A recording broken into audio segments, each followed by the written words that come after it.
হচ্ছে এটা ধানের কি ওষুধ? এমনি তো আমরা তো আর ওইভাবে অত যাই রে, দোকানদার কই লাল আছে পাতা তারপরে বলে যাও ছত্রাক পছন এটি কয়,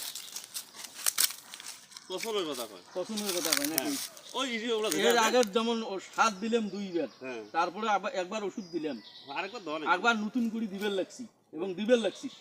হ্যাঁ এই ওষুধটা কি এই যে ধানের গাছ যে ওই লাল যেটা আছে ইয়ে বাহির হয়েছে, লাল হয় না, হ্যাঁ লালটা একটু কমবে, লালটা একটু কমবে ওটা নাকি? দোকানদারের ভাষ্য, আমরা তো অত বুঝি না, যেটা খসি ওই ভালে লালটা একটু কমবে, আসলে পোকা টোকা যে শীততে একটু আবাদ এটি বন্ধ হবে। জমি আবাদ করা অনেক কষ্ট এবং রিস্ক, কখন কোন অসুখ ধরে তা বলা বড় মুশকিল। আমার মনে নয় বর্তমান শিক্ষিত লোক ছাড়া হলে হয় না, শিক্ষিত লোক ছাড়া হয় না নাকি? আসলে মানে আমরা কখন তো- কোন অসুখ সেটা জানা যায় না। মোবাইলে সার্চ দেয় শোনে, আমরা তো আর ওগুলি পাইনি, হ্যাঁ ভালো ভালো ওটা কিন্তু পরামর্শ পাওয়া যায়, ওগুলি তো আর আমরা পাইনি, সমস্যা আছে এই জায়গায়।